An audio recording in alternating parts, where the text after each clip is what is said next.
आप सब ने देखा होगा पत्रकार दीर्घा से, और ऐसा लगता है कि सरकार को मंत्रिमंडल का रिव्यू करने की जरूरत है। यूडीएच मंत्री का जवाब देने के लिए खड़े होते हैं पहले संसदीय कार्य मंत्री, फिर खड़े होते हैं स्पोर्ट्स मिनिस्टर। तो मैं ये पूछना चाहता हूं, क्या मंत्री कॉम्पिटेंट नहीं है या मंत्री गणित भूल गए हैं जवाब देते देते? न यूडीएच मंत्री जवाब दे पाए सवालों का। बहुत बेसिक सा सवाल था, 2-3 बात उन्होंने पूछी और लास्ट तक सवाल अनुत्तरित रहा। और जब नेता प्रतिपक्ष ने सवाल किया तो वापस से वही उत्तर पढ़ने लग गए। तो इस तरीके से सदन चल रहा है।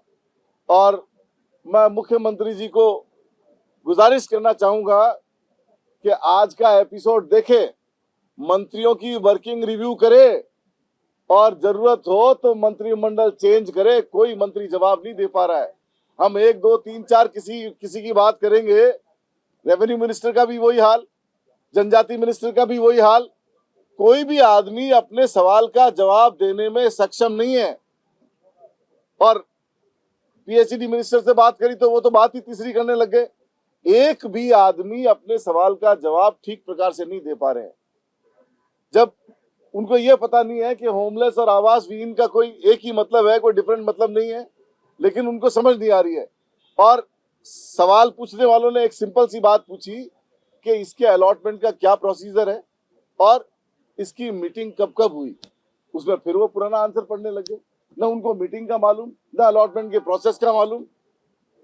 और बजाय ये सब कहने के, आप सब ने ये भी गौर किया होगा कि जब वो ऐसे 2-0 पॉलिसी यूं करने लगे, मतलब मंत्री जी ऐसे जब बिहेवियर किया उन्होंने, तो अधिकारी दीर्घा में बैठे अधिकारी हंस रहे थे। तो मंत्री महोदय, हंसी का पात्र तो मत बनाओ, स्टडी करके आया करो, तैयारी करके आया करो।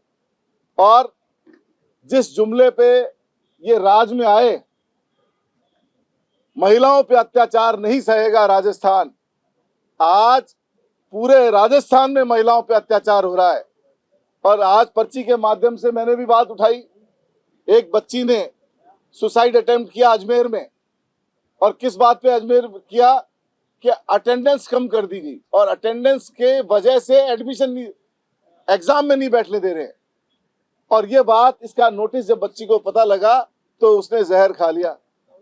कल बोली में जैसी घटना हुई, अभी हमारे साथी विधायक बूंदी वालों ने भी एक घटना का जिक्र किया।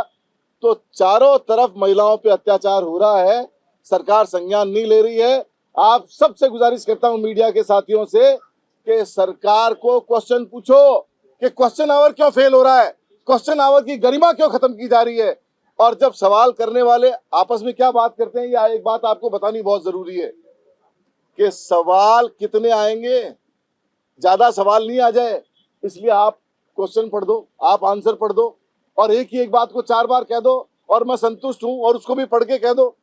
तो टाइम वेस्ट किया जा रहा है। जो 8 करोड़ जनता जिस उम्मीद से देख रही है, हमारा काम प्रतिपक्ष का है, विपक्ष का है, हमारा काम जनता के लिए सवाल पूछने का है, और सवालों पे ये खरे नहीं उतर रहे हैं। आप सबकी जिम्मेदारी है, हम सब मिलकर के सरकार को मजबूर करें कि जो 8 करोड़ जनता के सवाल है, उनका सवाल का जवाब इस असेंबली में देवे।